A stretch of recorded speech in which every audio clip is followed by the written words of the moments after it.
Satyabhama Institute of Science and Technology, Chennai. Satyabhama Institute of Science and Technology, Chennai. Gujarat மாநிலத்துல 2018 இருந்து 2022 வரைக்கும் 5 ஆண்டு காலத்துல எவ்வளவு கிலோ பிடிக்கப்பட்டது போதைப் பொருள்? 93,000 கிலோ பிடிக்கப்பட்டது அப்படின்னு மத்திய உள்துறை அமைச்சகம் அங்க நாடாளுமன்றத்துல அவங்க தகவல் கொடுத்திருக்காங்க. அதே குஜராத்ல 2023 மார்ச்ல காங்கிரஸ் சட்டமன்ற உறுப்பினர்கள் கேட்கிறாங்க, எவ்வளவு போதைப் பொருள் பிடிக்கப்பட்டது? 5300 கோடி மதிப்பு 1000 கிலோ பிடிக்கப்பட்டது.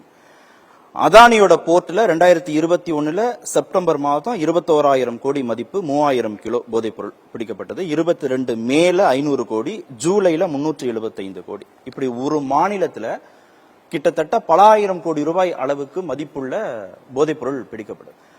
அப்போ அங்க இருந்து நாடு முழுவதும் போதைப் பொருள் டிஸ்ட்ரிபியூட் பண்ணப்படுதுன்னு பார்க்கிற போது இது ஒரு மாநிலத்தின் பிரச்சனையாக சுருக்கி பார்க்கணுமா, ஒரு தேசிய பிரச்சனையாக இதை பரவலாக்கி பார்க்கணுமா? அப்ப அதை யாரு கண்ட்ரோல் பண்றது தேசிய பிரச்சனை? நான் ஒண்ணு கேள்வி கேட்கலாமா? பிடிக்கப்பட்டதுன்னு சொல்லுங்க, பரவப்பட்டதுன்னு சொல்லல. அவங்க கண்டுபிடிச்சு பிடிச்சிட்டாங்க. ஆனா அதே இது நீங்க ஒரு ட்ரக் மாஃபியாவை உங்களோட கட்சியோட உறுப்பினரா ஒரு பிரிவுக்கு தலைவராகவே வச்சிருந்தீங்க. அது பெருசா இது பெருசா? பிடிச்சிட்டாங்கல்லங்க, பிடிச்சதான கணக்கு சொல்றாங்க. தமிழ்நாட்டுல பிடிச்சது கொஞ்சம், நீங்க பிடிக்கல, அவங்க பிடிச்சாங்க. நீங்க ஒரு 2000 கோடி ட்ரக் மாஃபியாவை உங்களோட உறுப்பினரா மற்றவங்க கண்டுபிடிச்சு நீங்க என்னைக்கு நீக்கினீங்க? உங்களோட உறுப்பினர்கள் இவ்வளவு தப்பு செய்யறாங்கன்னு உங்களுக்கு தெரியாதா? அதைத்தான் நான் சொல்றேன். அவங்க பிடிச்சாங்க, நீங்க பிடிக்கல, நீங்க மறைக்கிறீங்க, அவங்க பிடிக்கிறாங்க. அதனால அவங்களுக்கு எண்ணிக்கை அதிகமா தெரியுது. தனியார் போற்றது, தனியார் துறைமுகம், அதானி துறைமுகம், அங்க இவ்வளவு தூரம் பிடிக்கப்பட்டிருக்கு. ஒரே மாநிலத்துல மீண்டும் மீண்டும் போதைப் பொருள் சிக்கி இருக்கு. அதாவது அது பார்டர் ஸ்டேட் எல்லாருக்கும் தெரியும். பிடிச்சிருக்காங்கல்ல, பிடிக்காம இருந்தா நீங்க என்ன பண்ணிருப்பீங்க? இங்க உள்ளதெல்லாம் பிடிக்கலன்னு நான் சொல்றேன், நீங்க மறைக்கப்படுதுன்னு நான் சொல்றேன்.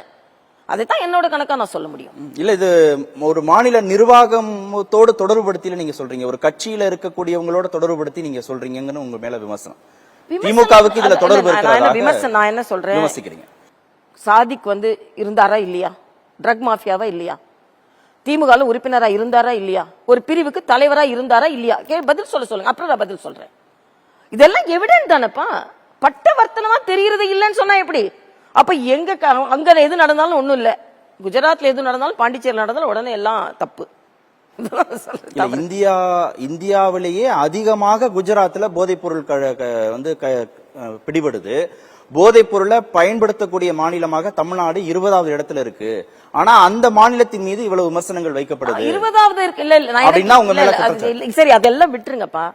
இவ்வளோ பெரிய மாஃபியாவை யாரோட கட்சியில வச்சிருந்தாங்கன்னு பதில் சொல்லுங்க. முந்தின நாள் வரைக்கும் கட்சியில வச்சிருந்தீங்களா இல்ல? அவரு மாத்திரம் அவரோட தம்பி கட்சியில வச்சிருந்தாங்க. அவரோட தம்பி அவரோட இன்னொரு கூட்டணி கட்சியில, அதாவது அரசியல் கூட்டாளி மட்டும் இல்ல, போதைப்படை கடத்தல்காரர்களே வைத்து கூட்டாளி வைத்திருந்தீங்க. இதெல்லாம் இல்ல, தெரிஞ்சு கட்சியில வச்சிருந்தாங்களா? தெரிஞ்ச நீக்கி இருக்காங்க. அது எனக்கு தெரியாது. இதுவரையுமே நீக்கி இருக்காங்க. அண்ணன் தம்பி 2 பேரையுமே அந்த கட்சியில நீக்காம வச்சுக்குவாங்களா? மக்கள் விடுவாங்களா? இது என்னமோ பெரிய தியாகம் பண்ண மாதிரி சொல்றீங்க. அதெல்லாம் நீக்கிதான் ஆகணும். கட்சியில தெரிஞ்சு அவங்க போதை மருந்து கடத்துறாங்கன்னு தெரிஞ்சு கட்சியில் வைத்துக் கொண்டதாக உங்களுடைய விமர்சனம் இருக்கு. இல்ல, நானு தெரிஞ்சோ தெரியாமலோ அதுக்கு வரல. குற்றவாளி இருந்தாரா இல்லையான்றதான் எனது கணக்கு. இதுக்கு எனக்கு இப்போ சமூக வலைதளங்களும் இஷ்டத்துக்கு எழுதுவாங்க. ஆனா நான் நேரடியா பேசுறேன். ஒரு குற்றவாளி முந்தின நாள் வரைக்கும், இவ்வளவு பெரிய குற்றவாளி முந்தின நாள் வரைக்கும் உறுப்பினரா இருந்தாரா இல்லையா? அது எந்த கட்சியில இருந்தாலும் தப்பு தான். அதைத்தான் நான் கூட்டி எடுக்கிறேன். Satyabhama Institute of Science and Technology, Chennai. Satyabhama Institute of Science and Technology, Chennai.